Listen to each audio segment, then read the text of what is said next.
Ézéchias. La Bible dit que lorsqu'il veut mourir, le prophète lui dit, tu vas mourir, prépare, arrange ta vie. Ézéchias n'a même pas discuté avec le prophète. Parce qu'il savait que le problème ici n'est même pas la mort. Que le problème ici n'est même pas le fait que c'est un message qui est venu de Dieu. Non, non, le problème ce n'est même pas le message. Mais le problème ici, c'est de savoir si je suis dans un cas difficile, suis-je toujours capable de prier? Tu peux perdre quelqu'un. Tu peux perdre quelqu'un. Tu peux perdre même les enfants. Mais ne permets jamais qu'il y ait une situation qui te prive de ta capacité à prier.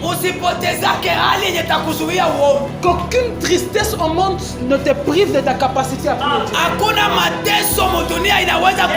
Qu'il n'y ait aucune souffrance qui te prive de temps de prière avec Dieu. Que ce temps n'arrive jamais. Ne permets jamais à n'importe quoi d'attendre ton âme jusqu'à te rendre incapable de prier Dieu.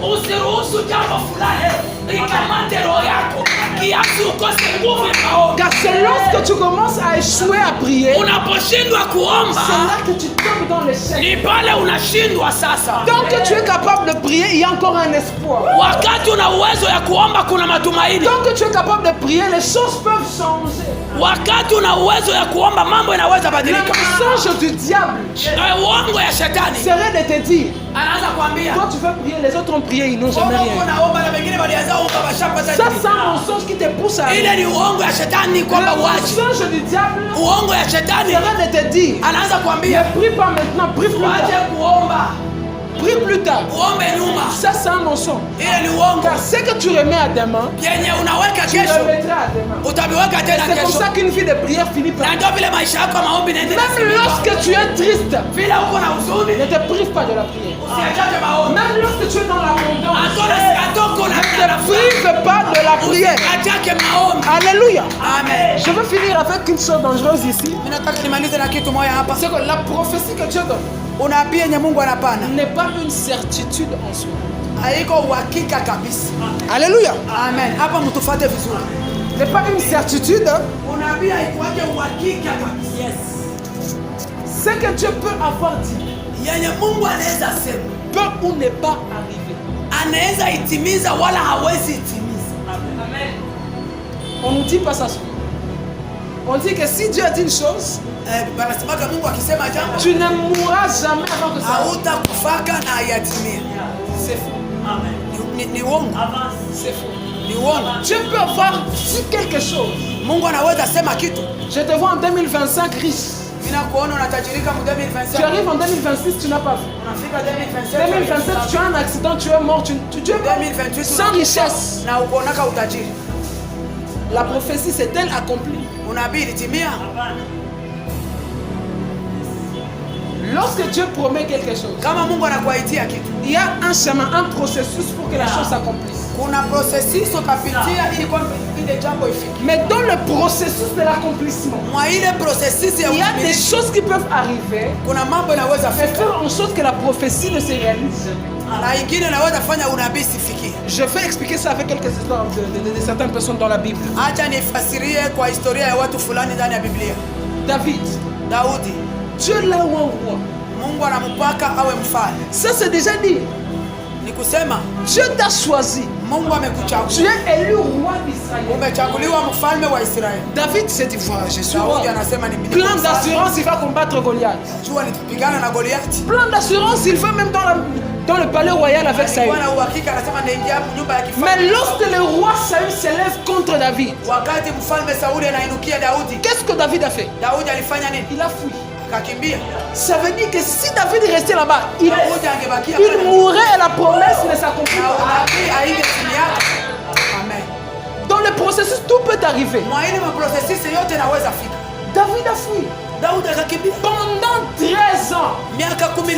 C'est pas un mois, une année. Quelqu'un qui a déjà l'onction royale sur lui. 13 ans. Il fuit pour faire en sorte que la prophétie se réalise. Amen. Alléluia. Amen. Joseph en Égypte, il a eu des songes, un avenir prometteur. Ses frères doivent s'incliner devant lui. C'est une prophétie. Mais lorsqu'il arrive dans le processus vers l'accomplissement de la promesse, la Bible me dit, une femme, la femme de Potiphar, commence à tenter le frère. Si Joseph n'avait pas fui aussi, la prophétie ne se serait jamais accomplie. Donc là, quand Dieu te dit, je vois un mariage bientôt là, ce n'est pas une certitude. Dans le processus, tout peut arriver. Parce qu'il y a des gens à qui, lorsque Dieu a donné des prophéties, ils ne font plus rien. Ils ne font plus rien. Voilà, Dieu va faire maintenant. Tu vas faire 20 ans, tu n'as rien vu. C'est un mauvais prophète. Un faux prophète. Il dit des mensonges aux gens.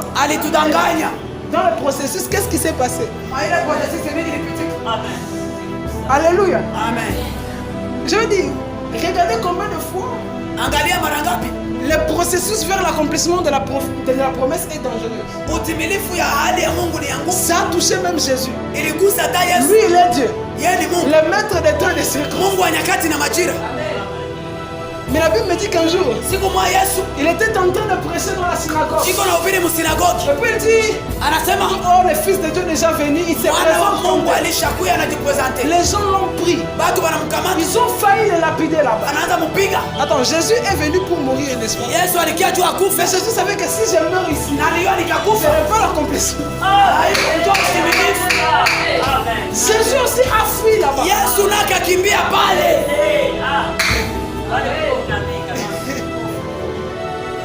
Jésus aussi a fui. Alléluia. Amen. Parce qu'il savait que le temps n'est pas encore arrivé.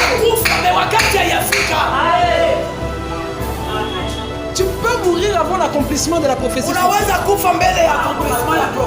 Voilà pourquoi que toute personne qui a une prophétie sur lui doit vivre une vie de prière. C'est la prière qui t'aide à te mettre sur le chemin de la destinée que Dieu a tracée.